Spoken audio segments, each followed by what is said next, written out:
Class 8 आज मैं आपको आपकी हिंदी की द्वितीय पाठ्य पुस्तक से पाठ 6 से उपसर्ग समझाने जा रही हूँ।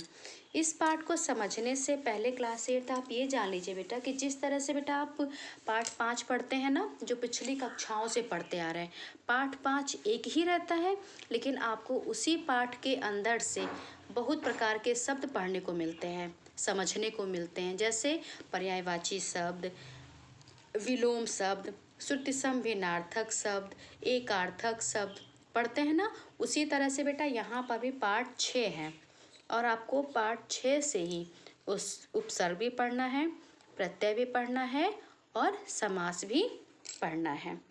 उपसर्ग, प्रत्यय तथा समास ये तीनों बेटा शब्द निर्माण की प्रक्रिया करते हैं। मतलब कि जो नया नया शब्द बनता है बेटा, ये तीनों बनाते हैं। उपसर्ग जो होता है बेटा, ये किसी शब्दांश शब्द के आरंभ में जुड़कर नया नया शब्द बनाता है। और प्रत्यय ये बेटा शब्द के पीछे अंत में जुड़ता है। और जो समास होता है बेटा, ये दो शब्दों को या शब्द समूहों को संक्षिप्त करके नया शब्द बनाता है। मतलब कि उपसर्ग, प्रत्यय तथा समास बेटा ये तीनों शब्द निर्माण जो है करते हैं। तो चलिए क्लास 8 पाठ 6 से आज उपसर्ग समझ लीजिए। जुड़िए और समझिए। यहाँ बेटा आप चित्र देख रहे हैं ना, यहाँ दो बच्चे हैं। अजय ने मन में विचार कर निश्चय किया कि वह अपशब्द और अनादर सहन नहीं करेगा। उसने पराजय का भय छोड़ दिया और निश्चय कर अपने पराधीन साथियों को छुड़ाने निकल पड़ा। बेटा आप यहाँ पर जो रंगीन शब्द है उनको देखिए। अजय, विचार, निश्चय, अपशब्द, अनादर, पराजय, पराधीन। उपर्युक्त गद्यांश में रंगीन छपे शब्दों का निर्माण शब्दों व शब्दांशों के मेल से किया गया है। आप निम्नलिखित शब्दों में से मूल शब्द छांट कर लिखिए। मूल शब्द में बेटा जैसे कि मूल शब्द क्या है? जय, और जय में क्या जुड़ा? अ यानी अजय। विचार, विचार में यानी कि चार, चार में जुड़ गया वी। निश्चय, निश्चय चय। तो इस तरह से बेटा यहाँ पर मूल शब्दों को क्या करना है? मूल शब्द को अलग करके छांट करके यहाँ पर लिखना है। अब आइए बेटा पेज नंबर 83 पर। इन शब्दों को पढ़ने के बाद निम्नलिखित तथ्यों का पता चलता है। शब्दों का निर्माण उनके आरंभ में शब्दांशों का प्रयोग करके किया गया है। जो भी शब्द है बेटा, उन शब्दों का निर्माण कैसे हुआ है? उन शब्दों का निर्माण जो हुआ है उनके आरंभ में शब्दांशों का प्रयोग करके किया गया है। जैसे अजय, जय में क्या जुड़ा? अ। विचार में क्या जुड़ा बेटा? वी। अपशब्द में क्या जुड़ा? अप। अनादर में क्या जुड़ा? अन। तो इस तरह से शब्दों का निर्माण बेटा उनके आरंभ में, आरंभ मतलब बेटा शुरू में, शब्दांशों का प्रयोग करके किया गया है। पहली बात तो ये। दूसरा, शब्दांश जुड़ने पर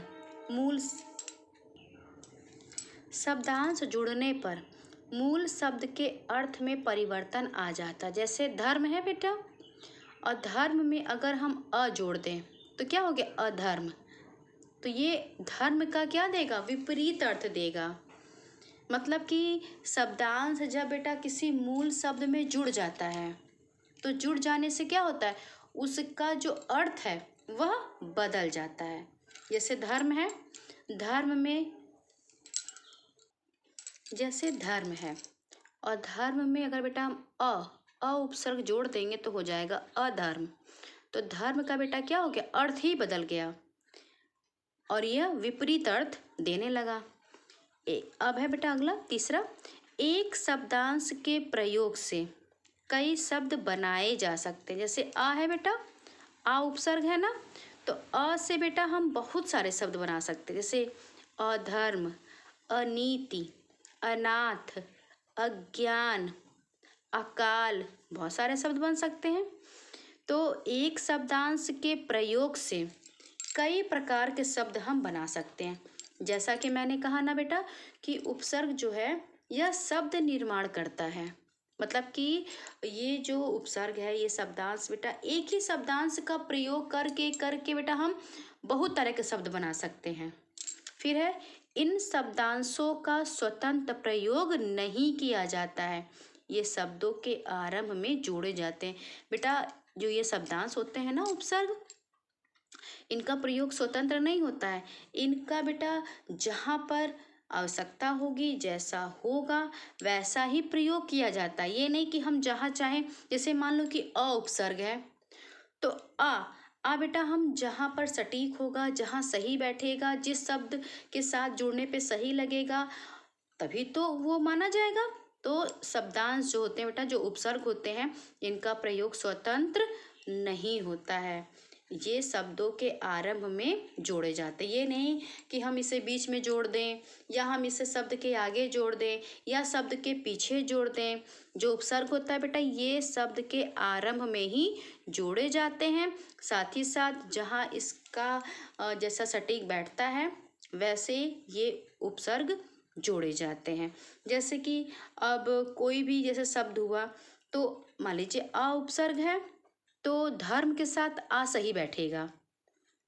ठीक है, इस तरह से बेटा इन शब्दांशों का प्रयोग स्वतंत्र नहीं किया जा सकता। स्वतंत्र ये नहीं होते हैं, ये शब्दों के आरंभ में जोड़े जाते हैं। तो ये हो गया बेटा तीन बातें, निम्नलिखित तीन बातें जो बहुत ही उपयोगी हैं। किसके लिए? उपसर्ग के लिए। पहला है, ये बात ध्यान देने योग्य है बेटा कि शब्दों का निर्माण उनके आरंभ में शब्दांशों का प्रयोग करके किया गया है। शब्दांश जुड़ने पर मूल शब्द के अर्थ में परिवर्तन आ जाता है। एक शब्दांश के प्रयोग से कई शब्द बनाए जा सकते हैं। इन शब्दांशों का स्वतंत्र प्रयोग नहीं किया जाता है। इस प्रकार जो शब्दांश किसी शब्द के आरंभ में जुड़कर उसके अर्थ में विशेषता या परिवर्तन लाते हैं वे उपसर्ग कहलाते हैं। जो शब्दांश बेटा किसी शब्द के शुरू में, किसी शब्द के आरंभ में जुड़ते हैं और जुड़ने के बाद उसके अर्थ में विशेषता लाते हैं या कह दीजिए कि परिवर्तन लाते हैं तो वे उपसर्ग कहलाते हैं। ये उपसर्ग की बेटा परिभाषा है जो आपको याद भी करनी है। याद करने से अच्छा है बेटा कि समझ लीजिए। जो ये व्याकरण है बेटा, इसे याद करने का प्रयास मत करिए, इसे समझिए, इसे पढ़िए, अध्ययन करिए और फिर इसको बेटा समझने की कोशिश करिए। तो जो शब्दांश बेटा किसी शब्द के आरंभ में जुड़ते हैं, उसके बाद उस शब्द के अर्थ में विशेषता या परिवर्तन लाते हैं वे उपसर्ग कहलाते हैं। उपसर्ग के भेद देखिए बेटा, संस्कृत के उपसर्ग, हिंदी के उपसर्ग, अंग्रेजी के उपसर्ग, फिर उर्दू फारसी के उपसर्ग और संस्कृत के अवयव। उपसर्ग के कितने भेद होते हैं बेटा? उपसर्ग के 5 भेद होते हैं।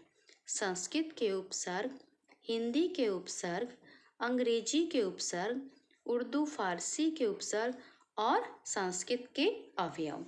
पहला है संस्कृत के उपसर्ग। यहाँ बेटा उपसर्ग दिया गया है, यहाँ उपसर्ग का अर्थ दिया गया। जैसे अ है तो आ का बेटा अक्सर जब मैं आपको पहले क्लास में जब समझाती थी तो मैं हमेशा आपको समझाती थी कि अ अगर कहीं भी जुड़ जाता है तो आ का अर्थ अभाव होता है। याद आया आपको?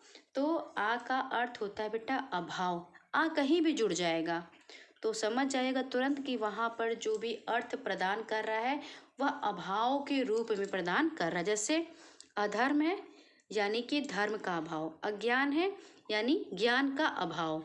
तो इस तरह से यहाँ बेटा उपसर्ग दिया गया है और यहाँ पर अर्थ दिया गया है। ये है संस्कृत के उपसर्ग और इन उपसर्गों के जो उदाहरण है वह भी उपसर्ग का फिर यहाँ पर उदाहरण दिया गया। जैसे कि अ है, अ का अधर्म, अज्ञान, अनाथ, अकाल, अति, अति मतलब अति का मतलब होता है बेटा कि अधिक, अत्याचार, अत्यधिक, अतिरिक्त, अत्यंत। इसी तरह से बेटा पेज नंबर 84 पर आइए। अब यहाँ पर है बेटा हिंदी के उपसर्ग। हिंदी में भी देखिए बेटा आ का अर्थ होता है अभाव, जैसे अशांति, अमर, अगम, अछूत। और यहाँ पे भी बेटा ये संस्कृत के उपसर्ग थे, संस्कृत में उपसर्ग है अ, तो ये उदाहरण है अधर्म, अज्ञान, अनाथ। तो ये संस्कृत के सारे उपसर्ग हैं और उनसे उनके अर्थ और फिर उनके ये शब्द मतलब कि उदाहरण। इसी तरह से बेटा यहाँ पर हिंदी के उपसर्ग दिए गए। हिंदी में भी आ का मतलब अभाव, अशांति, अमर, अगम, अछूत, अन का मतलब होता है बेटा कमी होना, जैसे अनमोल, अनमोल, अनकही, अनजान, अनसुनी। अध का मतलब होता है आधा, यानी अधखिला, अधमरा, अधकचरा, अधपका इत्यादि उदाहरण। इसी तरह से बेटा 85 पर देखिए, पेज नंबर 85 पर उर्दू फारसी के उपसर्ग की भांति प्रयुक्त संस्कृत के अवयव। तो इस तरह से बेटा, और यहाँ पर अंग्रेजी के उपसर्ग। इस तरह से बेटा उपसर्ग के भेद कितने होते हैं? 5 भेद जो दिए हैं बेटा, उपसर्ग, फिर उनके अर्थ, फिर उनके उदाहरण। आपको क्या करना है क्लास 8, इसे बहुत अच्छे से पढ़ना है। एक एक शब्द बेटा, जो उदाहरण है और जो उपसर्ग है, उपसर्ग के अर्थ, ये सभी बेटा आपको याद भी करना है, पढ़ना भी है। इसे बेटा याद करने का तो प्रयास मत करिएगा, मात्र पढ़ने का और समझने का प्रयास कीजिएगा। व्याकरण भाग बेटा याद नहीं किया जाता है। तो उपसर्ग है बेटा, उपसर्ग के अर्थ आप जरूर याद करिए। अगर आपको अर्थ नहीं बेटा, उपसर्ग का अगर आपको अर्थ नहीं आएगा तो आपका जो शब्द बनेगा वो गलत हो जाएगा। तो उपसर्ग का सही अर्थ आपको आना चाहिए। इस तरह से संस्कृत के उपसर्ग के शब्द, हिंदी के उपसर्ग, उर्दू फारसी के उपसर्ग की भांति ही प्रयुक्त संस्कृत के अवयव और फिर अंग्रेजी के उपसर्ग। आपको बेटा ये सारा जो है आज फिर से पढ़ना है। उपसर्ग वे शब्दांश हैं जो किसी शब्द के आरंभ में जुड़कर नए शब्द बनाते हैं। हिंदी भाषा में मुख्यतः 5 प्रकार के उपसर्गों का प्रयोग होता है। तो क्लास 8 उपसर्ग किसे कहते हैं? जो शब्दांश किसी शब्द के आरंभ में जुड़कर उसके अर्थ में विशेषता या परिवर्तन लाते हैं, वे उपसर्ग कहलाते हैं। उपसर्ग के भेद 5 होते हैं। संस्कृत के उपसर्ग, हिंदी के उपसर्ग, अंग्रेजी के उपसर्ग, उर्दू फारसी के उपसर्ग और संस्कृत के अवयव। एक बार फिर से ध्यान दीजिए कि उपसर्ग के लिए किन बातों का जानना आवश्यक है। शब्दों का निर्माण उनके आरंभ में शब्दांशों का प्रयोग करके किया गया है। शब्दांश जुड़ने पर मूल शब्द के अर्थ में परिवर्तन आ जाता है। एक शब्दांश के प्रयोग से कई शब्द बनाए जा सकते हैं। इन शब्दांशों का स्वतंत्र प्रयोग नहीं किया गया है। उपसर्ग की परिभाषा है, जो शब्दांश किसी शब्द के आरंभ में जुड़कर उसके अर्थ में विशेषता या परिवर्तन लाते हैं, वे उपसर्ग कहलाते हैं। तो क्लास 8 आज बेटा आपको ये उपसर्ग पढ़ना भी है और बेटा उपसर्ग की परिभाषा भी पढ़िएगा। साथ ही साथ जो ये 5 भेद है ना, संस्कृत के उपसर्ग, हिंदी के उपसर्ग, अंग्रेजी के उपसर्ग, उर्दू फारसी के उपसर्ग, संस्कृत के अवयव, इन्हें बेटा जो उदाहरण दिए गए हैं इनके, उसे भी ध्यान से आप पढ़िएगा। जैसे अज्ञान है, अज्ञान में उपसर्ग ढूंढिए तो अ। अवकाश में उपसर्ग कहाँ है? अव। इस तरह से बेटा आप इसे पुनः समझने का प्रयास कीजिएगा। अंतःपुर, अंतः इसका उपसर्ग है। पुरातन, पुरातन मतलब पूरा। इस तरह से बेटा आप सभी उपसर्ग को, जितने भी उदाहरण दिए गए, फिर से पढ़िएगा, समझिएगा। और कॉपी वर्क जो बेटा है आज आप करेंगे, उपसर्ग का कॉपी वर्क भी करेंगे। काम जो भी लिखित दिया जा रहा है क्लास 8 बेटा उसे छोड़िएगा नहीं। अगर छूट भी जाता है तो कोशिश करिए कि उसे फिर से कंप्लीट कर लीजिए, पूरा कर लीजिए। अगर आप बेटा लिखित कार्य छोड़ देंगे तो आपके पास लिखित कार्य बहुत ज़्यादा हो जाएगा, और जब आपके एग्ज़ाम आएंगे तो फिर आपको ही समस्या होगी। जब एग्ज़ाम आता है तो आप स्वयं परेशान होते हैं, जैसा कि बेटा पिछले सत्र में आप परेशान हुए थे, क्योंकि पिछले सत्र भी बेटा आपने इसी तकनीकी शिक्षा के माध्यम से पढ़ाई की थी। ऑनलाइन जो शिक्षण है इसी माध्यम से बेटा आपने पढ़ाई की थी, और आपको पता है कि आपने टेस्ट भी दिया था और आपने अपनी परीक्षाएं भी दी थी। और जब बेटा आपको पोर्शन मिलता है, पाठ्यक्रम मिलता है, तो आप लोग बहुत परेशान होते हैं। इसलिए क्लास 8 बेटा जितना भी काम आपको कराया जा रहा है आप बराबर जो है अपना लिखित कार्य करते रहिए।